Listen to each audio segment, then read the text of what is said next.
Meteorologist Tim Root with your KLEK 102.5 forecast. It'll be partly to mostly sunny today, the high temperature in the low to mid-40s, a northwest wind up to 10-12 miles per hour.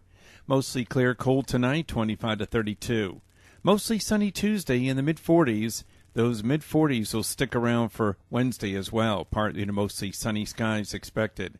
Jonesboro, that's your KLEK 102.5 FM weather. From Feature Story News in London, I'm Ollie Barrett. Ukraine's president signed a decree to introduce martial law after the capture of 3 naval vessels by Russia.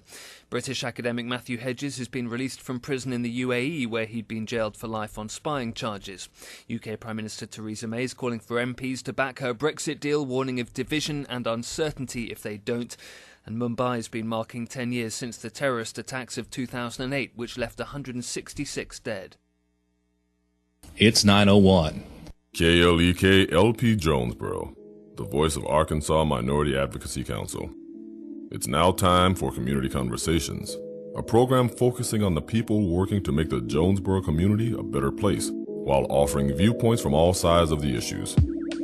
The views expressed in this program are those of the participants and do not necessarily reflect the views of KLEK 102.5 FM, the voice of Arkansas Minority Advocacy Council, or our underwriters or sponsors. Good morning, everyone, and happy Monday to you. I hope that everyone has had a great weekend, great holiday with their families, and they're ready to get back on track.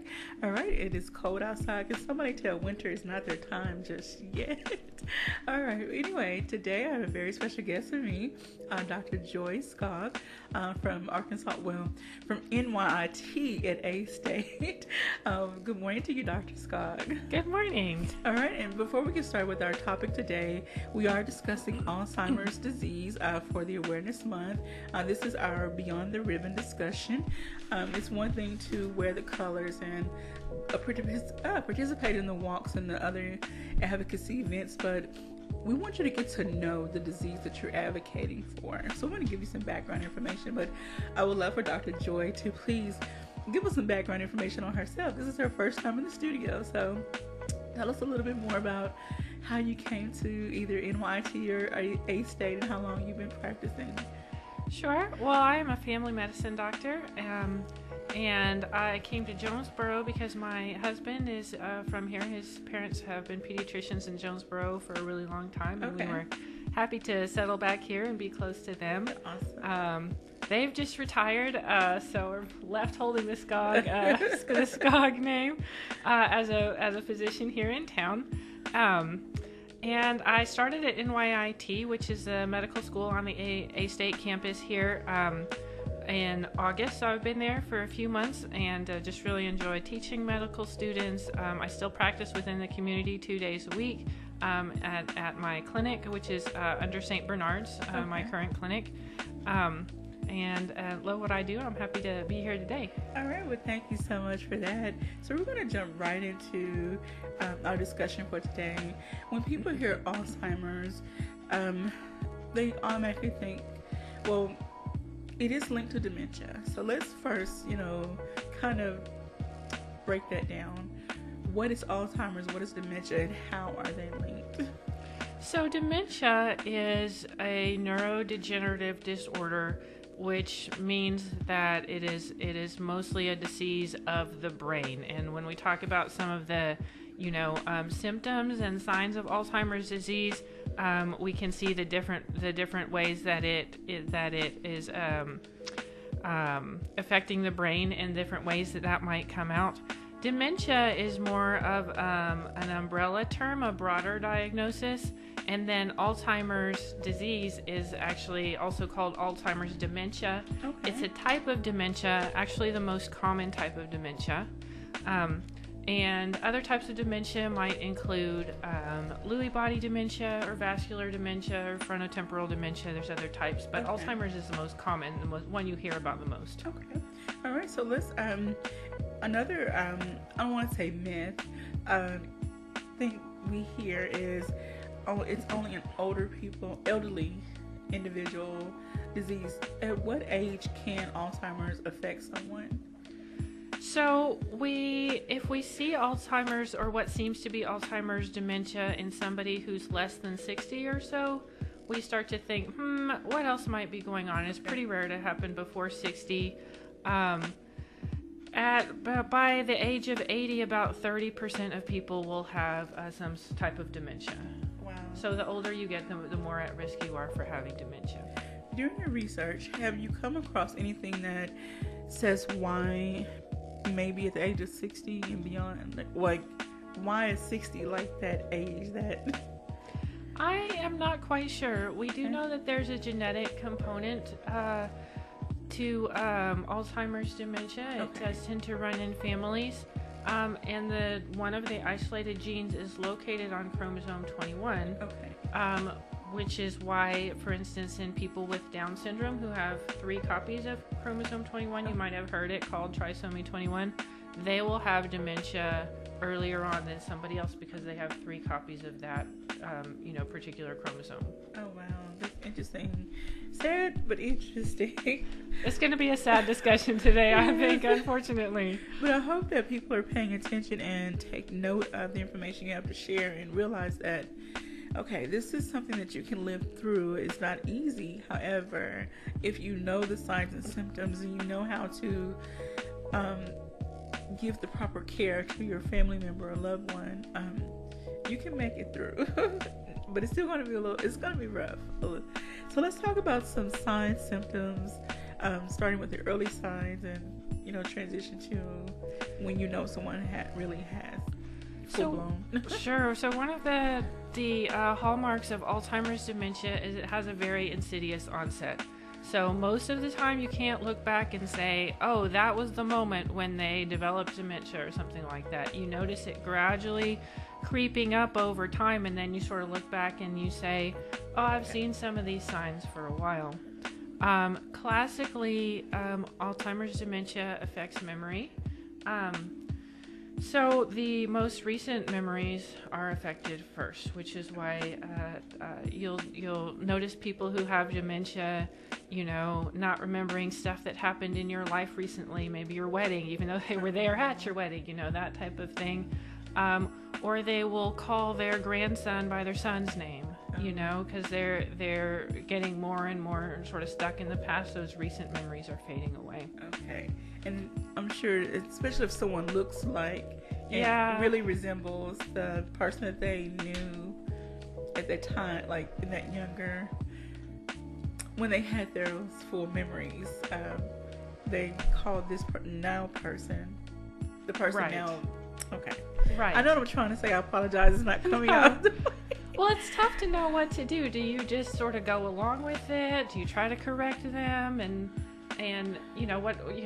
what's the best thing to do in the family? And I think in that type of situation, the best thing to do is just to go along with it and answer by your father's name. Assuming you're on good relations with him, it doesn't offend you in some way. And just go along with them. It'll set them more at ease to do that way. Okay. I remember during another discussion, as you said, go along with it. If they have a fixation with, say, a toy or item or something, and they want to tell you a story, or in their mind, it's now new, and it's exciting to them. So again, like you said, just go along with it and just kind of play the role as if you're having playtime with a child. And I hate to really say it like that, but in essence, their mind is altered, and not in essence, their mind is altered. And sure. If you try to correct them, they might not quite get it. Don't understand. It makes them upset. Like it would make any of us upset if somebody just suddenly came along and said, the world isn't how you're seeing it right now. And we would say, yes, it is. It is. Yeah. So a lot of times, depending on how severe the dementia is, your little kids and your older folks with early dementia actually get along really well. And play together. Okay. And, that can be a nice thing for both of them. Okay. Sometimes. All right, so let's go into, I know some people may be thinking, well, if we know the chromosome that the gene is located in, can there be testing done, and can there be some prevention methods? Are there some prevention methods, and what are some other testing to test for, to look for Alzheimer's dementia? So Alzheimer's dementia is really a clinical diagnosis. There is not particularly one test that we do that's black and white that says, oh, this is Alzheimer's dementia. For a complete diagnosis, especially if there's a question of what might be going on, we will send someone for neurocognitive testing with a neuropsychologist or a neurologist who is trained to do that testing, and is really extensive testing, sort of testing memory and other brain functions, just to say what's the pattern of this. Is this Alzheimer's dementia? But otherwise, as far as other testing, if you are taking your relative to the doctor or you're going yourself and saying, I'm worried I might have dementia, what should we do? Or especially worried about your family member, there is some testing that your doctor might do to make sure it's not something else that's acting like dementia, right?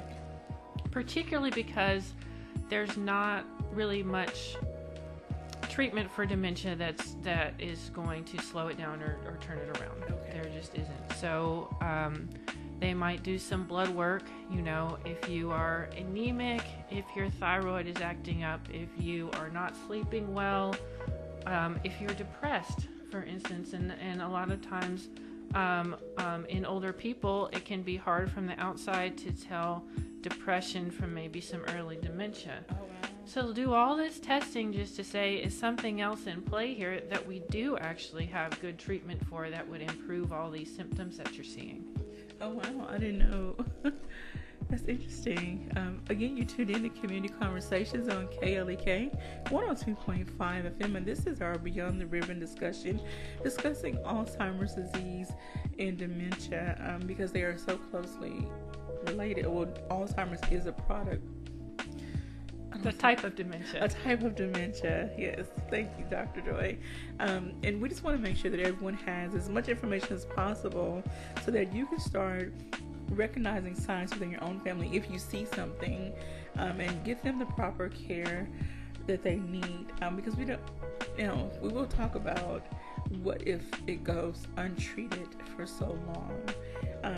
Has there been is there study out there, evidence that shows what happens if it goes untreated for an extended amount of time? So the progress of Alzheimer's dementia is pretty much inexorable, right? There's nothing that we can really do to stop it from progressing. It's typical to progress over 8 to 10 years or so, and it's very typical to have, like we talked about earlier, a very insidious onset. You just can't look back and say, this is exactly when it all started. You more sort of looking back and maybe saying to yourself, oh, maybe that was an early sign of dementia. Sorry. No, go ahead. So the Alzheimer's Association is available online for anybody wanting to learn more about Alzheimer's. They have a ton of great resources on there, including links to resources that may be in certain communities. And they have a really handy guide on there for somebody just wanting to learn a little bit more about Alzheimer's dementia, called 10... What's it called? You have it pulled up here.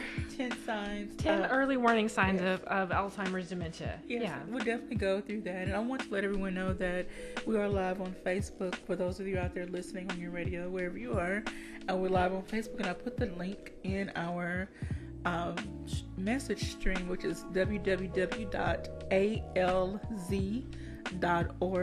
You can go, there's many different tabs for you to find information. It's a wonderful website.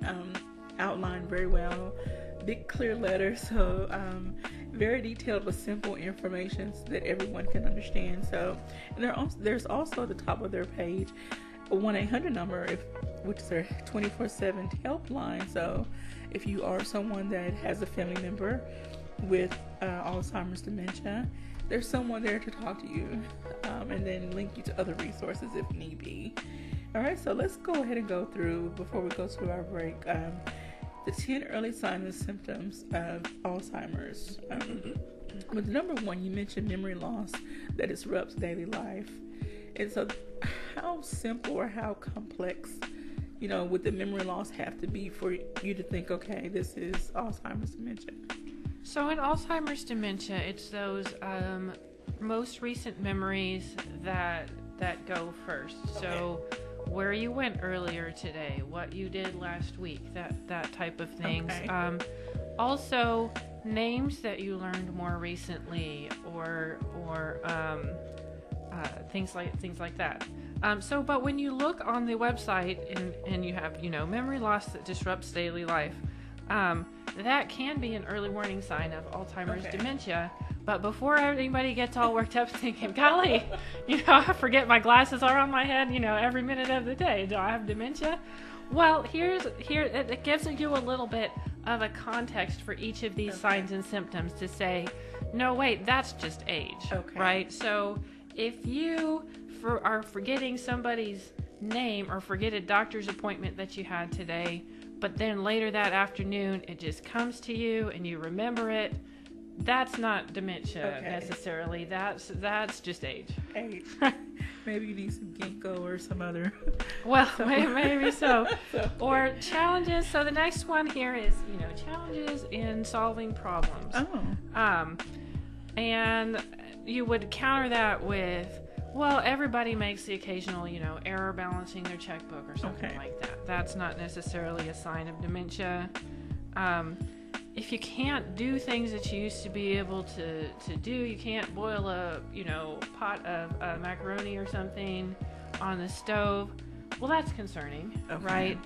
But if you can't reset the clock on your microwave, and you have to have somebody to help you, well, that doesn't mean you have dementia, right? That just means, who can, right?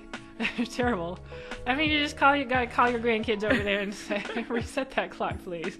Okay. Yeah, so that kind of thing. Okay, so pay attention to someone that's having real challenges, just doing what was once simple tasks to them.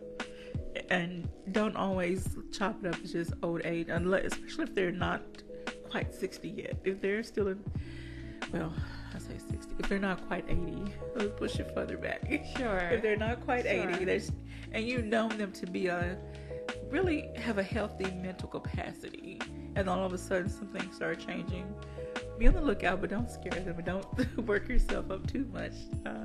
But please pay attention. Another thing about Alzheimer's dementia is that people with even, mild to moderate dementia do really well in familiar places, right? They've been in this house for 50 years and they know everything about it. And a lot of times it seems like if for some reason, they have to move somewhere else for other reasons, or they have to go into the hospital for some reason, what it seems like to families sometimes is that they suddenly are doing a lot worse. But what you can think of is what's really happening there is that just being in that familiar environment of their own home and their own routines was a little bit masking how severe their dementia actually was. Oh, wow. Okay, and that kind of goes, it ties into number 3, difficulty completing familiar tasks at home, at work, or at leisure. So, it says people with Alzheimer's often find it hard to complete daily tasks. Sometimes people may have trouble driving to a familiar location, managing a budget at work, or remembering the rules of a favorite game. And then, of course, there's what is typical age-related. So, sure. Always, again, go to this website. You would really love it. Again, www.alz.org. Look for early signs and symptoms of Alzheimer's, and familiarize yourself with what's age-related and then what's potential Alzheimer's dementia. All right, so number 4 says confusion with time or place. So can you go into that one? Sure. A lot of times people who have dementia will just think it's 2002 or some, time in the past, and you just can't convince them otherwise, or a lot of times some of the really simple testing we do in the hospital just to make sure, are they up to speed on where they are and who they are and that type of stuff. We'll say, well, who's the president right now? And even if you don't exactly know what month it is, because it's confusing to be in the hospital, usually you know who's the president right now, or and if they say Nixon, then you're kind of like, well, But so, on the balance side, if you are going along all day thinking it's Tuesday and then later that day you realize it's Monday, that's not dementia, right? That's just something that everybody gets confused about that once in a while. So especially when you have a few days off and you're kind of like... Right, exactly. Or worse, you're thinking it's, Friday and it's actually Thursday. Don't you hate that? Yeah. All right. So again, that was confusion with time or place. And then again, look for the age-related change so that you can hopefully can tell the difference. All right. Number 5, and we're not going to get too deep in this because we're going to get ready for break. We'll introduce it and then pick it up after the break. Number 5 is trouble understanding visual images and spatial relationships. So give us a little synopsis. We still got a minute left. So just trouble sort of processing things that you see is an issue. You certainly want to make sure that your relative or yourself with trouble with just processing things visually doesn't have an actual eye problem. You should get a vision check. You should make sure you don't have cataracts or something like that before you say, well, this is it. Okay. Okay. So. All right. So get your vision. Well, you or your loved one if you're over 60, get your vision checked and rule out any other age-related issues before thinking Alzheimer's, dementia. So with that, we're going to take a quick break. We're going to pause. When we come back, we'll go through 6 through 10 of the early signs and symptoms of Alzheimer's disease. We are speaking with Dr. Joy Skaug from NYIT at A State, and we'll be right back after these announcements.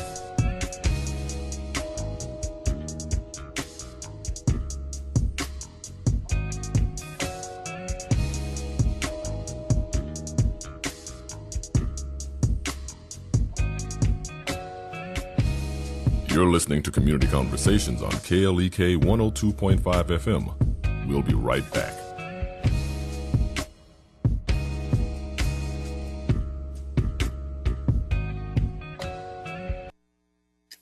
Ladies, are you struggling to forgive your husband? I'm Mark Merrill with today's Family Minute. Marriage means making mistakes. Lots of mistakes. Unfortunately, some of those mistakes are harder to forgive than others. So here are 2 truths to consider when you're struggling to forgive your husband. First, remember that someday the tables will turn and you'll need forgiveness.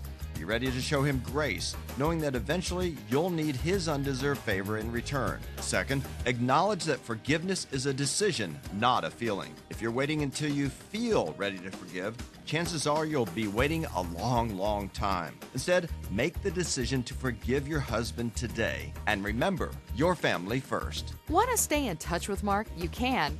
Join him on Facebook, facebook.com/Mark Merrill. Family Minute is made possible by the Kappa Nu Omega chapter of Alpha Kappa Alpha Sorority Incorporated, a nonprofit organization committed to service to all mankind. Kappa Nu Omega Alpha Kappa Alpha on Facebook and KNOMEGA1908.com. Family Minute is brought to you by the Gears Foundation, a nonprofit organization providing students with assistance in their academic and career pursuits. Gears Foundation on Facebook, Gears_Inc. on Instagram, and the Gears Foundation at gmail.com. KLEK thanks CJ Pepper and the staff of Life Strategies Counseling Incorporated for helping people through hard times in life such as depression, family issues, stress, abuse, and more. They offer counseling and therapy for all ages, individuals, families, and groups. They are located at 1217 Stone Street. Phone number 1-866-972-1268 or online at lscihelp.com.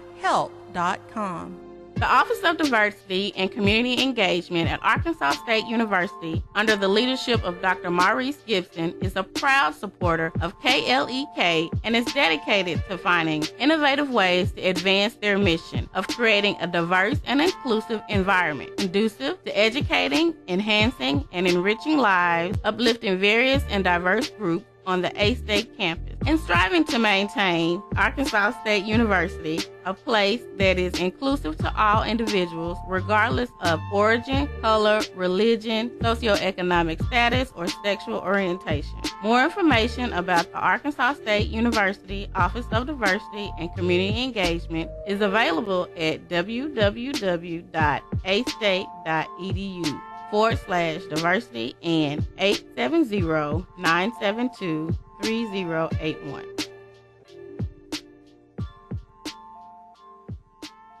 Stark's Auto Plaza at 2829 Red Wolf Boulevard is a proud KLEK supporter, offering luxury pre-owned vehicles sold wholesale to the public. At Stark's, we never say no. 870-203-9980. Details at starksautoplaza.com.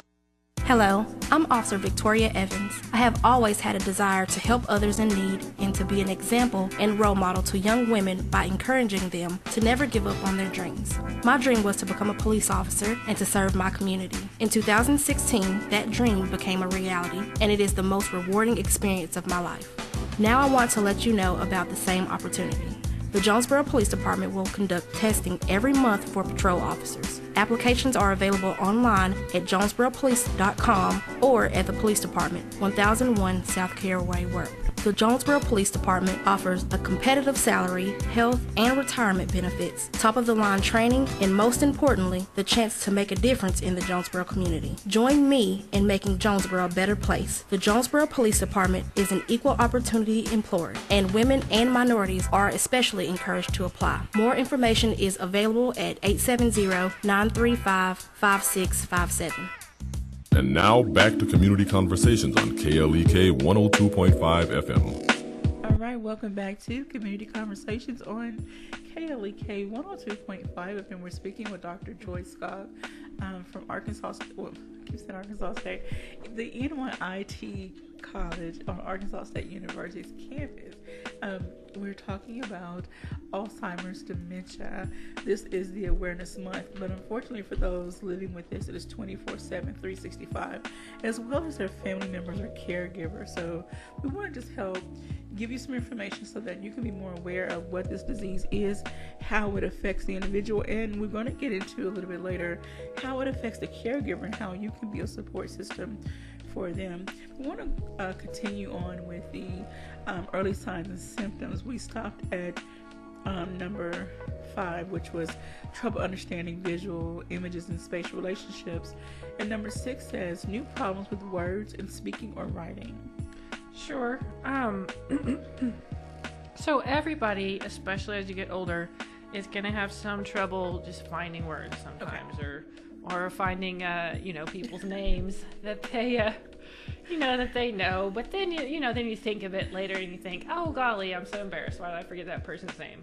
And this is all of these are sort of under the umbrella of what we talked about before. Most recent things go first, and then things that you've known for a long time will stick with you longer into the disease for Alzheimer's dementia.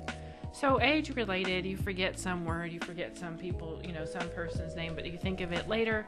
That's just age, right? Consider dementia if you're forgetting things and they don't come back. Okay. All right. Number 7 is misplacing things and losing the ability to retrace steps. Okay. Right. So for this one, retracing your steps is the key. Okay. Is the key part here. If you misplace, something, even if you don't find it later, but you can retrace everywhere you went, between when you had it, and when you realized that you didn't have it anymore, okay, like your glasses are on top of your head or whatever, you gotta wait for somebody to tell you, oh, your glasses are on top of your head right now. If you can retrace your steps, that is a lot more reassuring when you're talking to your doctor and describing, what your problem is, okay, that you're having, than if you're losing something and you say, well, where were you before you came here? And you just say, golly, I don't know. Okay. So. Alrighty.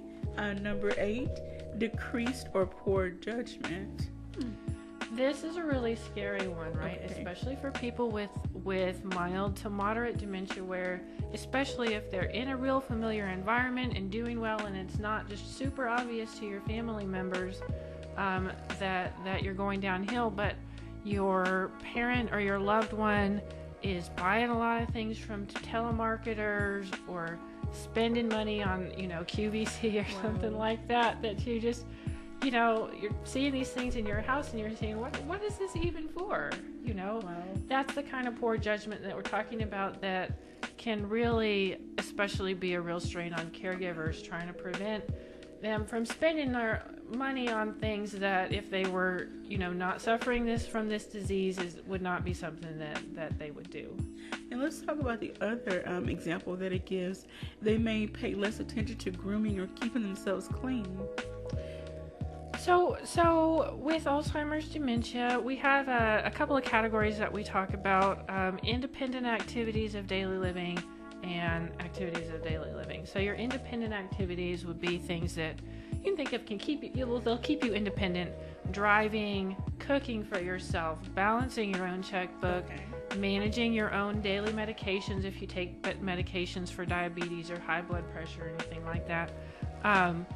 And that's the first thing that caregivers might have to help you with as far as daily activities, is those, setting up your pill box so that you know what you've taken that day, or making sure that they drive you to church and you're not driving yourself and ending up in Lepanto or whatever. Okay. Right. So those things people typically need help with first. And then for severe dementia, you can progress into those activities of daily living: being able to bathe yourself, being able to brush your own hair, being able to get dressed yourself.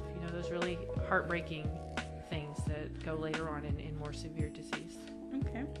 All right. Number 9 is withdrawal from work and social activities. So this is tricky, and this is a good reason, if you suspect dementia, to really come in for a talk with your regular doctor about all of this. One of the things that commonly as doctors we want to make sure that this is really dementia and not something else is depression. And depression in older people can look a lot like dementia. They're forgetting things, they're withdrawing, like this sign is mentioned here on this list. And your doctor can either in office do sort of a quick test to point us one way or another for like a geriatric depression scale. We have some validated tools to help us, or send that your family member for neurocognitive testing to really split apart what might be symptoms of some depression, which we would treat differently, versus what might be some signs of early dementia. Okay. Now, can someone who's really concerned about their family member or loved one, can they maybe order or get an MRI? Is it MRI? Help me, please. An MRI of your brain. Yes. Exactly so. So an MRI, and I have some notes about it over here, doesn't diagnose Alzheimer's dementia, although sometimes it can characterize it a little bit. It is not necessary to diagnose Alzheimer's dementia, but sometimes it's a study that we do, especially to make sure something else isn't going on, like a tumor or a slow brain bleed for somebody who, your loved one fell and knocked your head, but they didn't want to tell you about it because they knew you'd be upset, and they've got something going on back there. It can determine those things. Okay. All right. So again, look for those signs and symptoms. Don't ignore them, but also determine, okay, is this age related or is it something more serious? And get to the doctor, have those conversations, and get the person the help that they need. And this is one thing I want to really stress, especially for the Black community. We don't go to the doctor as much as we should, and certain diseases progress farther than they should, and without getting the proper care they probably could have gotten, and early on. And so just really want to petition everyone, no matter what your age, race, ethnicity, go to the doctor. Stop ignoring your body. You only get one. So stop ignoring your body. Even though there's advances in modern medicine, can't fix everything. All right. And so number 10, which I think is a really important one, changes in mood or personality. So this one can be a real red flag to us to say, hey, something is quite a bit different here. Okay. And the type of things we might be talking about, again, we'd want to distinguish, well, is this depression or is this dementia? Some things can be just like, a really social person just not wanting to talk to anybody anymore, just being really withdrawn. Occasionally, depending on the area of the brain that is most affected, you can see some personality changes that are really disturbing to family members. You're, really conservative, elderly relative is suddenly like flirting with all the waitresses and stuff, and you say, oh, it's not Grandpa, what's going on here? Okay. That type of thing. Now, I'll tell you what, for somebody who is your elderly relative and they, used to just never say anything bad about anybody, and now they're not shy at all about telling you what they really think about you, that might be just age. Okay. Actually, they will get grumpier as they get older. They get very probably honest. You and I can't wait to just tell everybody what we think of them when we're 85 or whatever. Okay. I've had a lot of family members. They just, Yeah, it happens. It's a privilege, I guess, of age. But if you're concerned at all, take this person in, take yourself into the doctor and have them really, go through everything with you. That's what I say about, just about any of this stuff is get your doctor involved and have them really sort of sort out what's what. Okay. All right, so now let's move into some other aspects of this disease. When it comes to medications, we talked about some testing that can be done and, how to look out for the early signs. Now, once someone has been diagnosed and they're now prescribed various medications, some people may have hope, okay, the medication is either going to slow down or stop, or it's going to make them better. So tell us the real side of what the medications actually do. So the great tragedy of Alzheimer's dementia is that there's no cure for it. Okay. It is going to progress over a period of years, further and further to more severe dementia. We do have some medications for dementia that will improve symptoms temporarily, and it's individual how long that your symptoms are improved for. But sometimes it can be a false hope for family members who just think, oh, they're better, it's working. Eventually the medication will stop giving them sort of that extra boost, and they'll sort of go back to where they were. The disease is still progressing, just the symptoms can be masked for a short period of time. And usually as doctors, we will have a talk with the patient and the family member and say, look, you're going to feel like you're a lot sharper. You probably, it's not guaranteed, right? But probably feel like you're a lot sharper and back to yourself, and your family member is going to seem like they're right back on track. This is the time that you have got to put your affairs in order while you're still thinking clearly. Wow. Okay. It's so heartbreaking. It's a heartbreaking disease and process and all of that. I mean, it's just like, before there's been so many advancements in medicine when it came to cancer, most people would think, okay, this is the death sentence. This is, cancer was a death sentence. And now there's so many advancements that people are living a lot longer and better even after the treatments and diagnosis. So, we have hopes that with this Alzheimer's, dementia, and other related diseases, that why can't there be more? Family members get this hope, and we don't want to think about planning, Sure. We don't want to think about planning funerals. We don't want to think about what's next, the downside of what's next. So, but unfortunately, that just comes along with the territory, and we have to be prepared, and you can't let it creep up on you. Well, you're exactly right, and this is a conversation that we typically have once a year at your Medicare wellness visit for people who are on Medicare, just to say, hey, once a year we talk about what would you want if you were on a ventilator or you weren't yourself, or all that stuff. Have you talked about it with your family? Just to, gently get that conversation going. nobody, when they think about it, right, you're like you said, you avoid thinking about it, but when you think about it, nobody wants to put those decisions on their family members, right? They want to decide, and it's such a relief to family members when all those things are in place, when everybody's clear on what that person would have wanted in certain situations. And there's obviously sadness when anything like that happens, but at least you're at peace knowing that you're doing things the way they would have wanted and not fighting among yourselves. Well, I think she would have wanted this or that or something else. Yes. And that is not the time to be combative with each other when you need to come together. Speaking of, let's talk about caregiver support, because oftentimes, no matter what the disease is, the caregivers kind of get pushed to the side. People see them doing what they are. People see them working or taking care of the individual with the disease, illness, and I think sometimes we often forget that the caregiver is going through it as well. So what can we do on the outside as outsiders for the caregiver?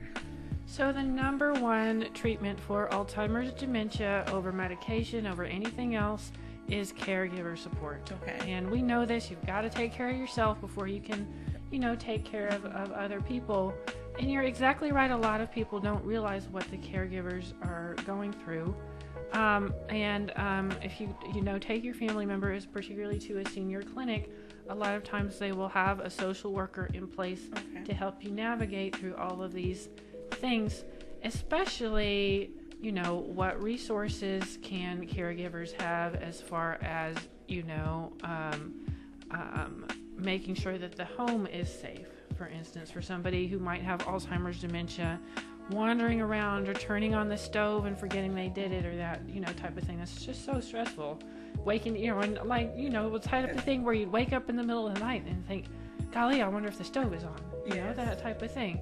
So making sure that you can set up the house appropriately, that you are providing the best care, that you can connect with other people, and particularly resources for respite care. So for somebody who's a caregiver for someone with dementia 24/7, that they have the opportunity that loved one with dementia can have someone else in the medical field come and stay with them, or go to a place for a while so that your caregiver can get some relief and come back refreshed. That's so important. Yes, I saw this in my own family. You get, I hate to say burnt out, you emotionally tired because you remember the person as they were versus the person that they're becoming.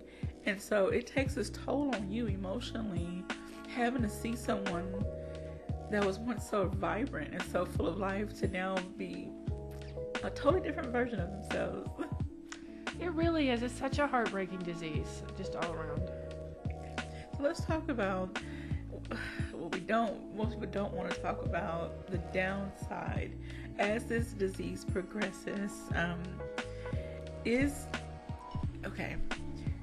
Someone can essentially die from this disease because of how it affects them. Let's talk about how Alzheimer's dementia affects the brain and body. So classically, like we talked about, skills and names and any kind of thing learned more recently goes first, with those things that have been present for longer, those memories that have been present for longer going last. And as far as that, how it affects what you can do, typically we'll see in early dementia, mild to moderate dementia, that people will start to lose some of those things that give them independence, which can sometimes lead to depression. You can have dementia and depression too. It's not just one or another, So we're always cautious at every visit to say, is there something else going on here that's really could be treatable, with a medication or some other kind of treatment. But you can't drive anymore because you're getting lost, right? Or you can't cook, and you used to love to cook for your family, but you've got to have help because you're just leaving the stove on and you forget. That can for somebody who still has awareness of what's going on, it's really depressing in many ways. So those independent activities first, and then progressing in more severe dementia to what we call your ADLs, or activities of daily living, such as being able to dress yourself, or use the bathroom by yourself, or shower yourself, brush your own hair, this type of thing, that people need help with that in later, more severe dementia. Okay. And for those that have family members that have gone through this, they know the even worse side of when it gets to the more severe stages, how it affects, your body functions. And eventually your brain starts to disintegrate. And again, we don't want to think about it, but it happens. And so if you're not prepared for it, it will catch you off guard. And trust me, you don't want to get to that point where you're caught off guard. So without getting, I guess, so deep, but still keeping it real, give us some insight into what happens then when it gets to the severe stages. So people can forget to drink enough and get dehydrated. They are not able to toilet, themselves. They might not notice if they got a scratch. They'd be more prone to infection and this type of thing. Just those things that seem so automatic to us now really become a hardship, and is one of the reasons why support is so key. Because especially one person can't be expected to just notice everything, all of the time. And a lot of times people will get to the point where their family just can't continue to take care of them, and they will move to a place where they're really expert at taking care of people with severe dementia. And their family, of course, can still visit and be those memories of things that they still remember. And I understand that, most people want to keep their family at home, but when someone is dealing with this disease, you have to think about what's best for them, and you collectively, what toll is it going to take on your family overall. So we're going to pause right there. We're going to take a quick break. I want to say good morning to Amanda Moffett-Donovan, Dr. Sharice Jones-Branch, and Alyssa Hamilton, and everyone else out there listening and watching. We'll be right back after these announcements.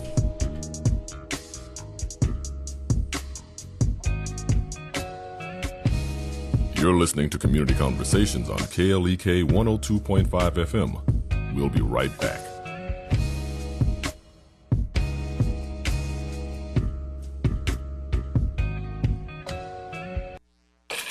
We're back with Money Matters. I'm Alfred Edmond Jr. Here's the agenda to start with when talking money with your honey. First and most important, you and your significant other need to disclose your financial histories and money management habits to each other as soon as you've agreed to pursue a committed relationship. Next, agree on a regular schedule, at least monthly, for talking about your finances. Agree on a plan for managing your money. Who will pay the bills? How will you set up your bank accounts? No matter who manages the money, both partners need to agree on all money decisions. Now, lay out your goals, hopes, dreams, and priorities, both as individuals and as a couple. This is critical because if they're unrealistic or in conflict with one another, it will lead to arguments and resentment. Get on the same page now or face heartbreak and damaged financial health later. I'm Alfred Edmond Jr. for Money Matters at AURN.com.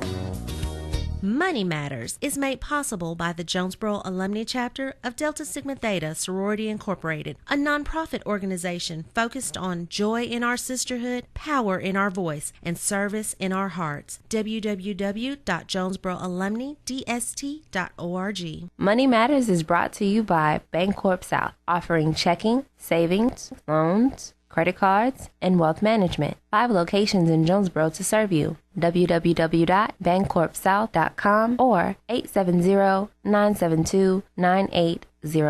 Money Matters is brought to you by the Gears Foundation, a nonprofit organization providing students with assistance in their academic and career pursuits. Gears Foundation on Facebook, Gears_Inc. on Instagram, and the Gears Foundation at gmail.com. Support for KLEK is brought to you by... Several years ago, a school bus technician came into the parts department and said, "I need a school bus radiator as fast as I can get it." Our parts man had the radiator sent to Kennett, Missouri on the first bus coming out of Memphis. He told Alan, the bus technician, to call him as soon as he picked the radiator up. At 3 o'clock in the morning, he called our parts man and said, "I just picked the radiator up. You told me to call you." Glenn sang, and God bless our troops. House of Details, located at 3915 East Highland in Jonesboro, is a proud supporter of KLEK, offering detailing on any type of vehicle: basic wash, hand wash, shampoo, interior cleaning, waxing, buffering, headlight restoration, pickup, delivery, and more, with the motto of "Anything mean, we can clean." Details at 870-273-5187. House of Details on Facebook and at klekfm.org. My name is Destiny Lattimore. I am the 2018 Alpha Phi Alpha Fraternity Incorporated Miss Black and Gold, representing the Arkansas District. I need the Jonesboro community's help with a community service event I have planned for Christmas. Arkansas Children's Hospital in Little Rock hosts a donation drive each year for Christmas called the Festival of Stars on December 14th. Festival of Stars will take place in Children's Hall from 7 a.m. to 6 p.m., where toys will be dropped off all day. My donation goal is 1,000 toys. I know this is possible if we all work together. Toys may be dropped off at the KLEK 102.5 FM studio at 1411 Franklin Street here in Jonesboro. More information is available by calling KLEK at 870-277-1080 or visiting the KLEK website at www.klekfm.org and clicking Community Events. KLEK 102.5 FM wants to be active in the community. If you or your organization is hosting a community service event, we would like to know about it and be a part of it. KLEK will promote your event on air, online, and on social media. KLEK personalities may also attend the event and provide music and or entertainment. Certain restrictions and availability may apply. If you or your organization would like to partner with KLEK to make the Jonesboro community a better place, call 870-277-1080 or email us at klek@klekfm.org. In order for a community announcement or church announcement to be aired on KLEK 102.5 FM, we ask that the announcement be sent at minimum 1 week in advance. Thank you for supporting KLEK 102.5 FM. And now back to Community Conversations on KLEK 102.5 FM. All right, welcome back to Community Conversations on KLEK 102.5 FM. I want to thank everyone out there for listening. I want to especially thank Dr. Joy Skaug for coming and joining us today and sharing this information on Alzheimer's dementia for the Awareness Month. Again, even though this is the Awareness Month, individuals and their families are dealing with this 24/7, 365. So I just want to encourage everyone to educate yourself and advocate for someone you love. We each can do our own part and spread the information, education, support all around the world. So each one do your one part. You can't imagine the impact that it would have. But I'm going to let Dr. Joy have our last moments and share some final information that we did cover, or just some words of encouragement, or whatever she would like to share. Go ahead, Dr. Joy. Well, thank you so much for having me on today. It's been a real pleasure to come on your station and talk about Alzheimer's disease, although the disease itself, of course, as we mentioned, is just, a heartbreaking progression in that way. I would say, as far as a summary of what we've talked about, just, if you suspect that you might have some early dementia, or that your family member might have some dementia, I would say don't worry yourself to death about it. Take them in, to see their regular doctor and start talking through it. Knowledge is power, and once you start having that talk, you can do some testing, make sure it's, maybe not something else, or if it is the onset of dementia, talk about, what can be done, what resources are available to you, and make sure that you're just not alone out there dealing with it. If you're a a caregiver for Alzheimer's, someone with Alzheimer's dementia, it can be so isolating, and a lot of times people just don't realize from the outside what you're going through, and so getting involved with some support, places that can support you is just really key for managing the family member or loved one with Alzheimer's dementia. And we have right here in Jonesboro 2 major hospitals and several clinics that offer support groups, not just for the patient, but for the caregiver. So please reach out and find where those support groups are so that you can get the help that you need. Caregivers need help as well. We don't want to see you all go down, get totally burnt out from caring for your loved one. So please reach out to St. Menard's, NEA Baptist, and any of the other smaller clinics around town, private-owned clinics. I'm sure they can give you the information that you need. Or reach out to Dr. Joy at Arkansas State, NYT. They, I'm sure, can direct you to somewhere that has a support group that meets your needs. I also want to direct you back to the website, www.alz.org. There are many tabs, and there's a cool tab on here. If you go to Alzheimer's and Dementia and then click on the home, it's got a little home picture on it. There is a little scrolling information or whatever, the display, and there's one that says brain tour. If you click on take the tour, it goes into part 1, brain basics, part 2, Alzheimer's effects, and it's very interesting to look at the brain and the nervous system in that part, and there's some very cool pictures and information. So please consider looking at that, educating yourself, so that you can also know how to talk to the doctor, what to say, what questions to ask, things of that nature. The doctors are going to give you as much information as they can, but if you know what you're dealing with going in, the doctors can better help you. These days we know to ask. What have you looked up on the internet that I can answer for you today? So we'd love to answer all your questions. I'm not saying diagnose yourself, however, be a little bit more equipped when you go to the doctor, and then they can give you the right information. All right. Any final thing? Anything else, Dr. Joy? Thank you so much for having me today. I really appreciate your time. I'm going to take a little more time and look through these information and look through these pictures, and there's some very cool pictures, even though I'm not into medicine on that level, because I've had family members that have this disease. I think it is still cool to learn as much as possible, so that if you see someone else going through this, you have the knowledge to share with them on what to look out for, how to talk to the doctor again, and how to help the patient navigate their new normal. One thing I want to mention that was on the website as well, with the holidays coming up, with people with Alzheimer's dementia, you have to interact with them a little differently. Let people know that are coming to your house to visit, or let people know where you're going to visit that you have someone with this disease, so that you can adjust the settings accordingly. Involve them in the activities. Don't just set them to the side like they're just incapable. Yes, their memory is different, their functions are a little different. However, the more you engage them and involve them, I think it helps them to not fall into that depressive mode as well. All right. Anything else, Doctor? I just want to make sure we cover as much as possible. Just remember that if you are worried about this for your family member, see your doctor. Just get some help for yourself sooner rather than later. We're just, all of us, just afraid to ask for help for some reason. We're used to being self-sufficient. But if you have a concern, bring them in, bring it up. You're not bothering anybody by going to your doctor and saying, hey, help me sort this out. We'd love to do that for you. We'd love to help people. And we will be there for you. We'll get you to the right resources, to the right places, to the right diagnoses. All right. And thank you so very much, Dr. Joy. If you would like to get more involved, go to the Alzheimer's Association website.